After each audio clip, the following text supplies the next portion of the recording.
Good morning. Today we are going to be reading a very powerful speech by Elie Wiesel. I'm going to read a little bit to you about the author and then we're going to look into the speech.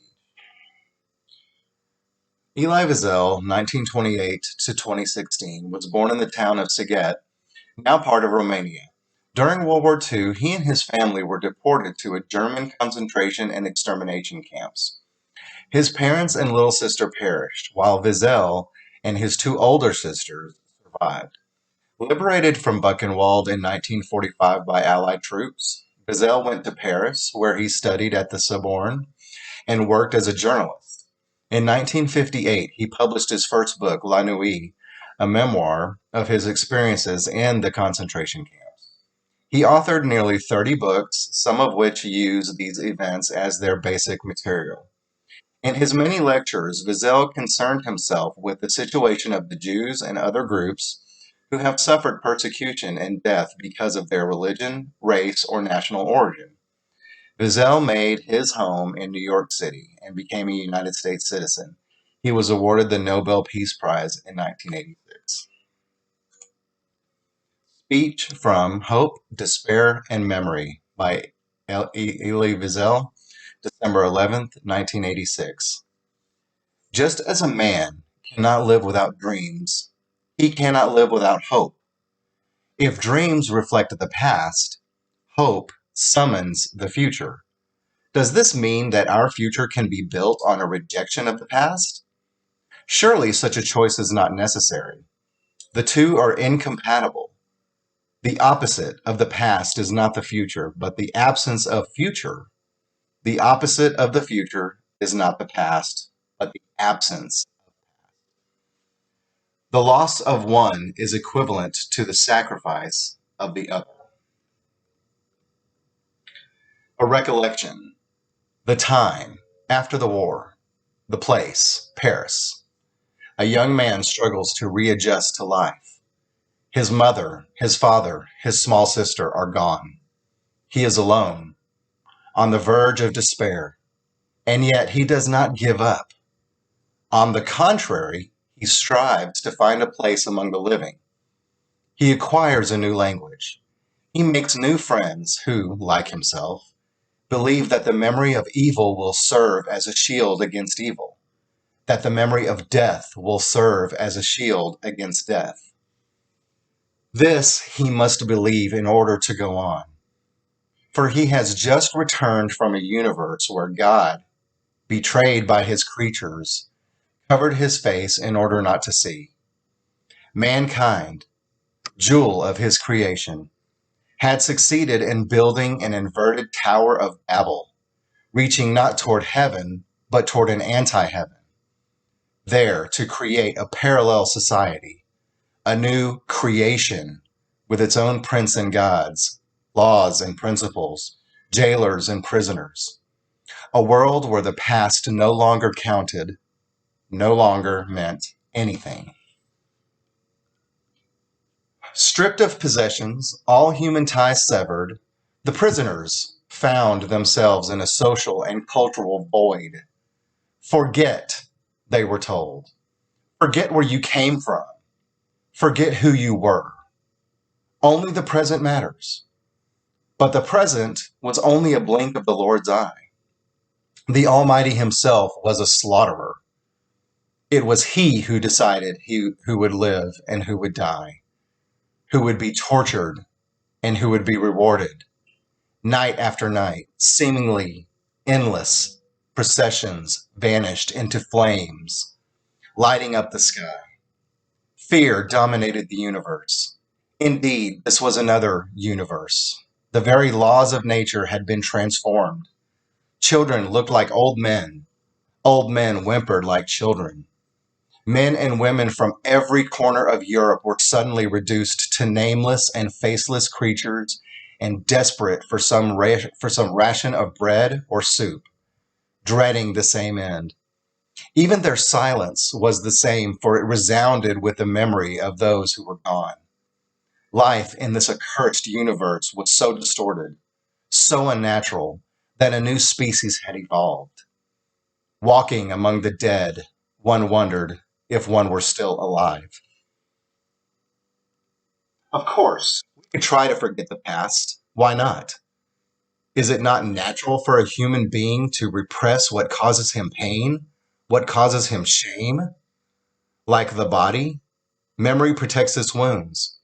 When day breaks after a sleepless night, one's ghost must withdraw. The dead are ordered back to their graves.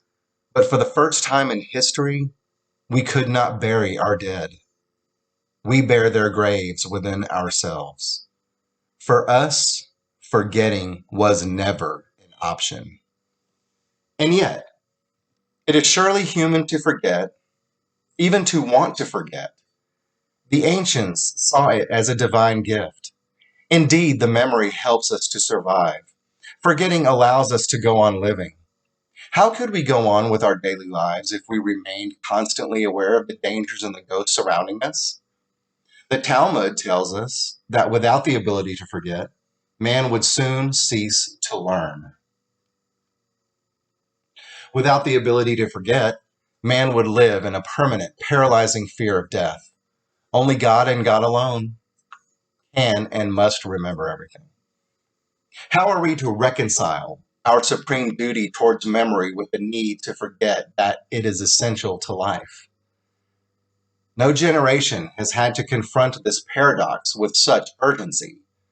The survivors wanted to communicate everything to the living: the victim's solitude and sorrow, the tears of mothers driven to madness, the prayers of the doomed beneath a fiery sky. They needed to tell of the child who, in hiding with his mother, asked softly, very softly, "Can I cry now?"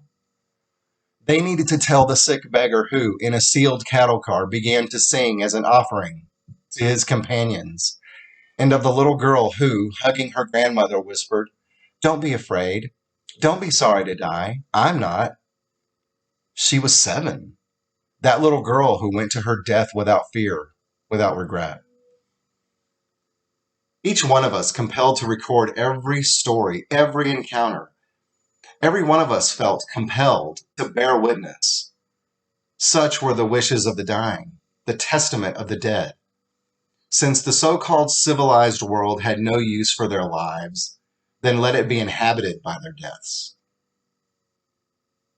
After the war, we reassured ourselves that it would be enough to relate to a single night in Treblinka, to tell of her cruelty, the senselessness of murder, the outrage born of indifference. It would be enough to fight the right word and the propitious moment to say it, to shake humanity out of its indifference and keep the torturer from torturing ever again. We thought it would be enough to read the world a poem written by a child in Theresienstadt ghetto to ensure that no child anywhere would ever have to endure hunger or fear. It would be enough to describe a death camp selection to prevent the human right to dignity from ever being violated again.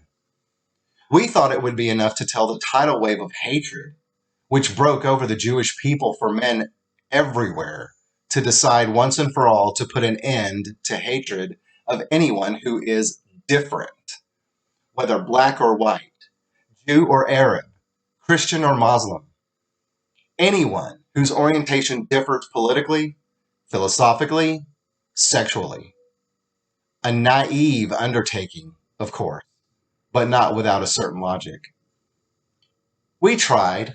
It was not easy at first because of the language. Language failed us. We would have to invent a new vocabulary from our own words, where inadequate, anemic.